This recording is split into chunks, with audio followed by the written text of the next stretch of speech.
Alors ici, ce qui manque, c'est une ombre pour donner l'impression que le chien est posé sur le sol et intégré sur un fond uni. Donc, je vous montre l'astuce facile. Au-dessus du groupe ici, je vais aller créer un calque vide. Le calque vide, je vais le placer sous le groupe, pas dans le groupe, mais sous le groupe. Vous voyez la différence? Dans le groupe, sous le groupe.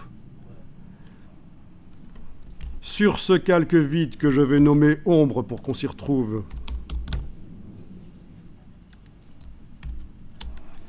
je vais prendre le pinceau et je vais dessiner en noir avec un pinceau flou.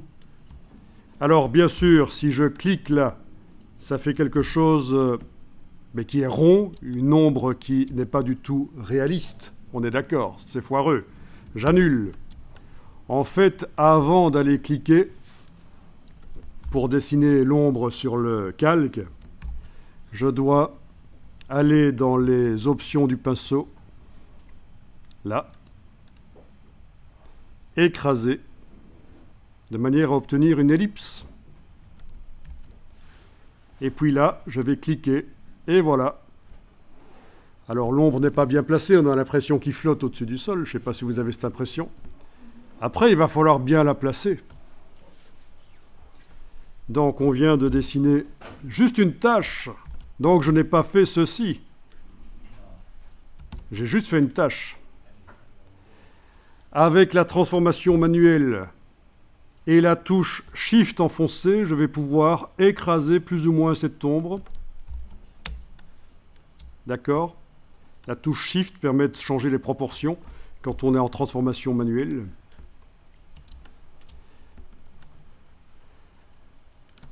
Sans la touche Shift, je positionne là au centre et je peux repositionner. Voilà, l'idée c'est d'arriver à faire plusieurs... Voilà. Parfois, il faut en faire plusieurs de tâches, ça dépend de l'objet. Si c'est un animal qui est debout sur ses quatre pattes, vous devrez faire 4 tâches sous ses pattes, plus sous le corps 2 autres tâches. Mais ça devient un peu plus compliqué. Je valide la transformation manuelle avec le petit V. Je peux modifier éventuellement l'opacité de l'ombre si elle est trop sombre.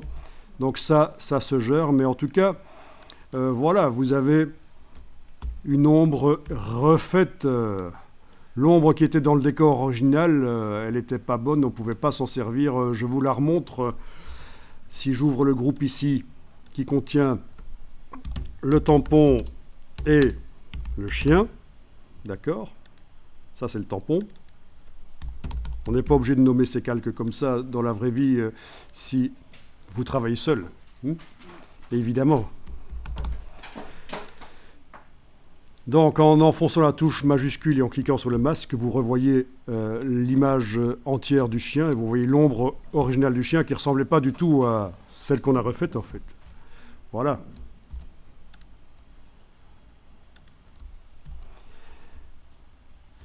Bien. Il n'est pas interdit de faire ceci. Clic, majuscule clic, l'ombre et le groupe du tampon et du chien, et de les mettre dans leur propre groupe.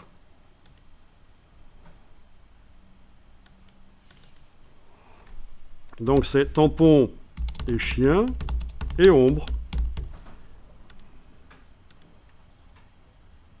Tout est dans le groupe et quand je déplace avec l'outil de déplacement, il n'y a pas de problème, tout se déplace.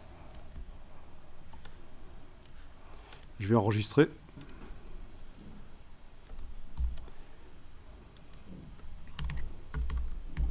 Et puis je vais vous montrer la technique quand on a affaire à des objets à bornettes.